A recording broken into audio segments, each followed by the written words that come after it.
Hello, friends. Welcome to Story Behind Podcast.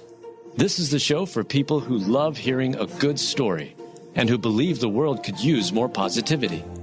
We're the team behind GodUpdates and God2, and we hope these weekly short stories will brighten your day.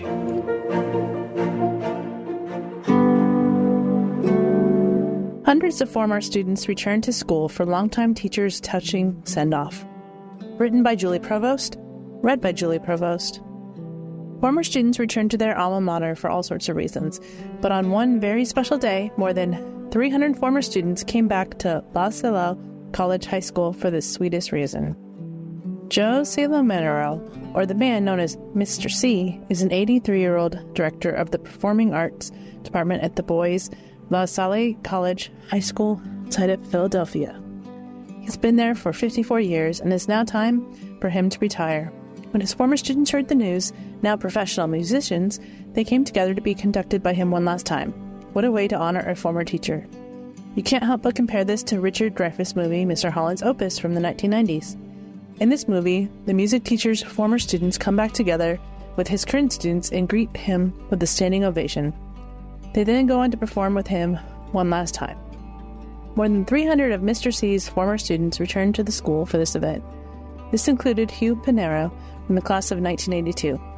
He played the title role in The Phantom of the Opera on Broadway.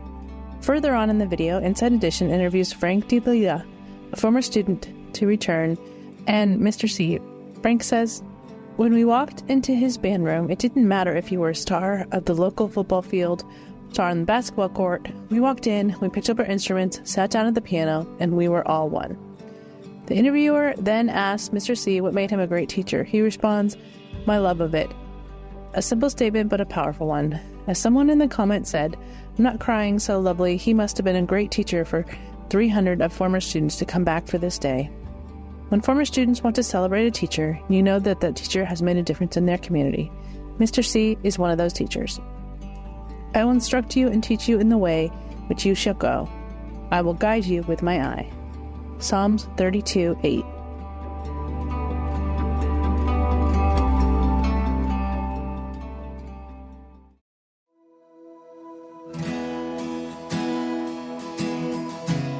The smallest baby ever born in Chicago hospital heads home after 6 months.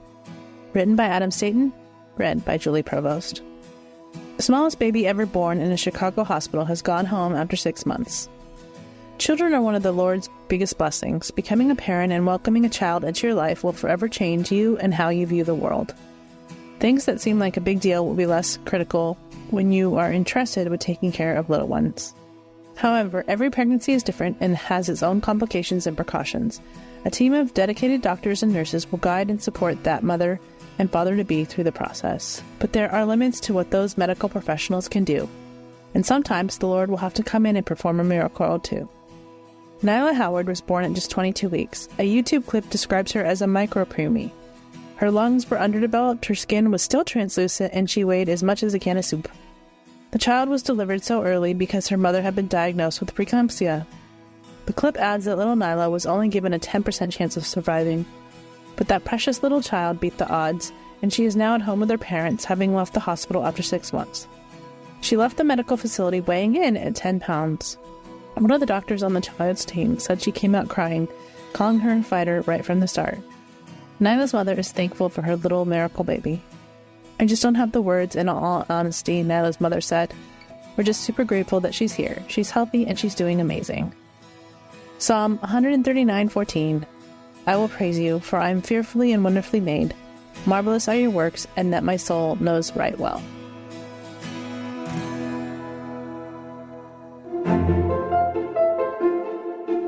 Thank you so much for listening to Story Behind Podcast. We're really glad you joined us for this week's story. To see photos and videos that may have been referenced in this episode, check out the links in the show notes. And if you enjoyed what you heard today, subscribe to our podcast, and please tell a friend about us. We'd also love it if you'd rate us and leave us a review. It really does help more people find us. Story Behind is a Salem Web Network production.